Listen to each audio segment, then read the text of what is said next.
Hola, ¿qué tal? Mi nombre es Emilio Rosero y en este video voy a hablar un poco sobre dos de las principales corrientes del pensamiento jurídico, el justnaturalismo y el positivismo.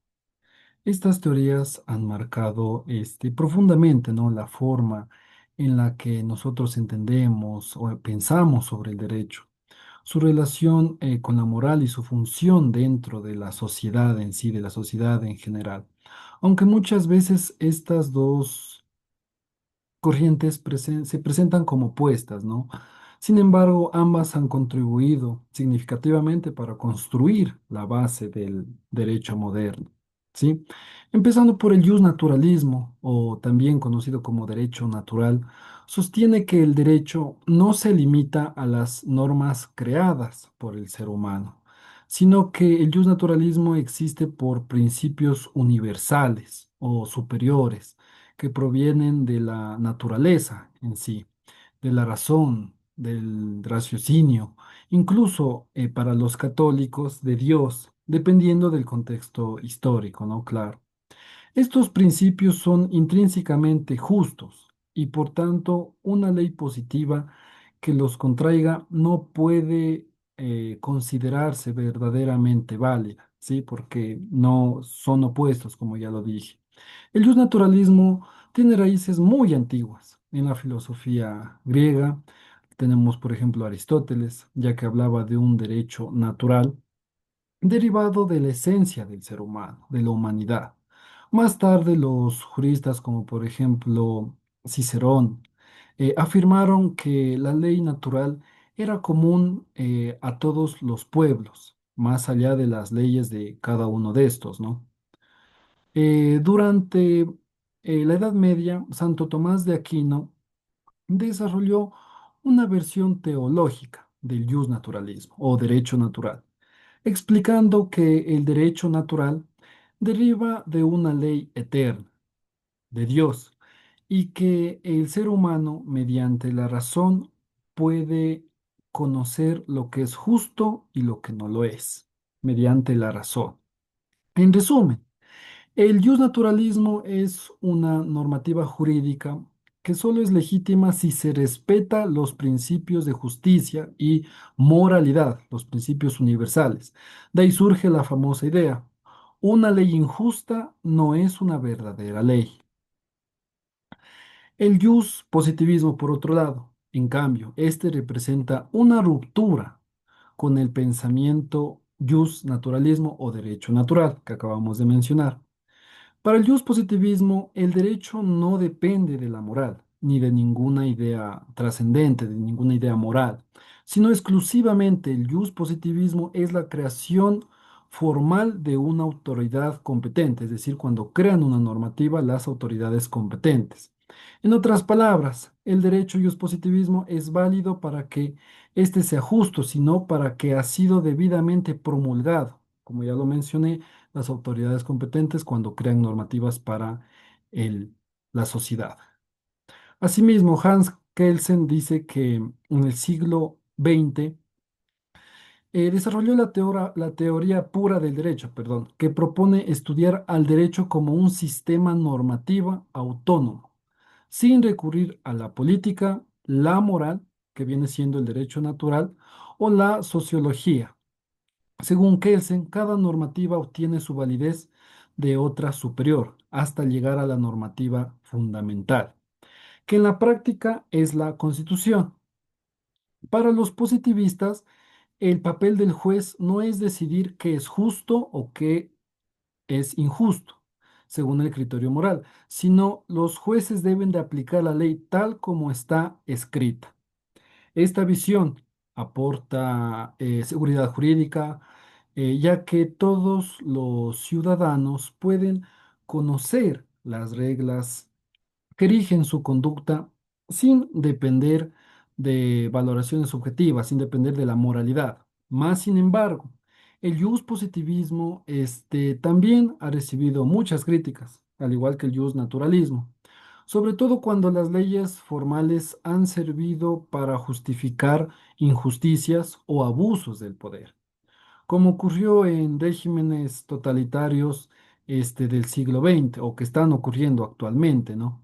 Estos excesos evidenciaron la necesidad de vincular nuevamente el derecho con la moral y los derechos humanos, es decir, el naturalismo. En una comparación del naturalismo y el positivismo, se puede decir que ambos representan dos polos de una misma pregunta. ¿Cuál es esta pregunta? ¿Debe el derecho ser justo o basta con que sea válido? El naturalismo, por un lado, busca la legitimidad moral del derecho, ya que se centra en la justicia, la equidad y la dignidad humana. En cambio, el positivismo, por su parte, busca la legitimidad formal, lo que dice la norma, las normas que sean claras, generales para todos, aplicables de manera uniforme, es decir, lo que es para uno es para todos. En la práctica, ambos enfoques son complementarios, ¿no? El derecho moderno combina elementos de la estructura normativa, procedimental, del derecho positivismo, con los principios éticos y los derechos fundamentales del naturalismo. Por ejemplo, las constituciones contemporáneas y los tratados de derechos humanos, por ejemplo, reflejan esta síntesis al reconocer que toda norma debe respetar los principios superiores de justicia y dignidad humana, lógicamente. En conclusión, se puede decir, ¿no?, que tanto el naturalismo o derecho natural como el positivismo son pilares muy fundamentales y esenciales del pensamiento jurídico. Ambos se complementan. El primero nos recuerda que el derecho debe aspirar siempre a la justicia y el segundo que debe ser claro, estable y previsible, es decir, las normativas que están escritas. En un Estado de Derecho moderno no basta con tener leyes escritas, y todos lo sabemos. Esas leyes deben de estar orientadas a proteger, lógicamente, los valores más fundamentales, los derechos fundamentales de cada persona. Estas leyes deben de comprender el diálogo entre estas dos corrientes. Estas nos permiten reflexionar críticamente sobre el papel del derecho en la sociedad en general y más que todo sobre la responsabilidad que tenemos como profesionales del derecho o como juristas de mantener el equilibrio entre la validez formal y la legitimidad moral de de la normativa. Perdón. En cuanto a una pregunta, ¿no? Si existe un fundamento moral común para la humanidad, es centrarse precisamente en el debate entre el naturalismo y el positivismo, ¿sí? Ya que se puede decir, desde la visión naturalismo, el derecho natural, sí existe, ¿no? Definitivamente un fundamento moral universal. Esta corriente parte de la idea de que todos los seres humanos comparten una naturaleza racional o moral y moral, perdón, de la cual derivan ciertos principios universales de justicia, como por ejemplo el respeto a la vida, la libertad, la educación, la dignidad humana y la búsqueda del bien común, del buen vivir, como conocemos en nuestro país. Estos principios serían válidos en todo tiempo, son válidos en todo tiempo y lugar, independientemente de la cultura, etnia, género o del sistema político. Santo Tomás de Aquino hablaba de los lex naturalis, que nos dice la ley natural, ¿no? Que nos dice que inscrita en la conciencia de cada ser humano, permite distinguir el bien del mal. Asimismo, John Locke, en siglos después del siglo XX, sostuvo que la moral se fundamenta en la razón y que los derechos naturales, como la libertad, son reconocibles por cualquier ser humano, lógicamente. Todo ser humano tiene el derecho a la libertad de expresión, por ejemplo.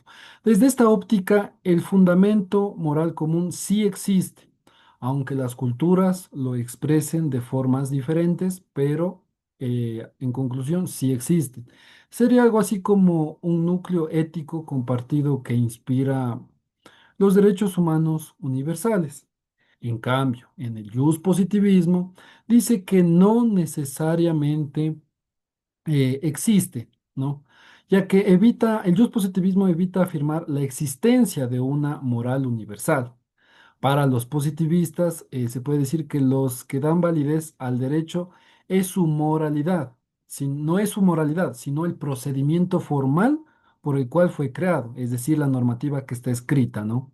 Así la moral puede variar de una sociedad a otra y no puede servir como criterio jurídico objetivo, lógicamente. Por ejemplo, Hans Kelsen sostenía que introducir la moral en el derecho general, en el derecho genera confusión porque la moral es subjetiva y depende de valores individuales, colectivos y lógicamente culturales.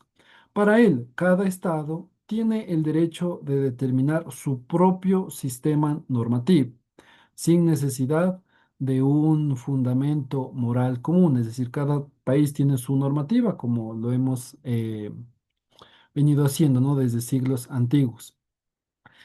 Como el narcisismo, por ejemplo, y incluso para muchos positivistas, reconocieron que el derecho no puede estar totalmente separado de la moral, lógicamente, porque un sistema normativo sin límites éticos puede justificar atrocidades legales, es decir, delitos tal vez. Y en definitiva, aunque las culturas y sistemas jurídicos de diferentes países sean diversos, lógicamente, parece existir un conjunto de valores compartidos a nivel universal, que sirven de base moral, lógicamente, para la humanidad en sí. Estos principios, como por ejemplo la dignidad humana, la libertad, la justicia, el respeto a la vida, el buen vivir, son el punto del encuentro para el inicio entre el naturalismo y el positivismo. Em, y tal vez no exista una moral absoluta en sí, ¿no? Pero sí una moral mínima, ¿sí? Una moral mínima universal, reconocido en la práctica jurídica moderna a través del derecho internacional y los derechos humanos, ¿no? Los convenios internacionales donde intervienen también ya las ONG. Eso ha sido todo, mi exposición sobre el jus natural, el derecho natural, perdón, y el jus positivismo. Muchas gracias por su atención.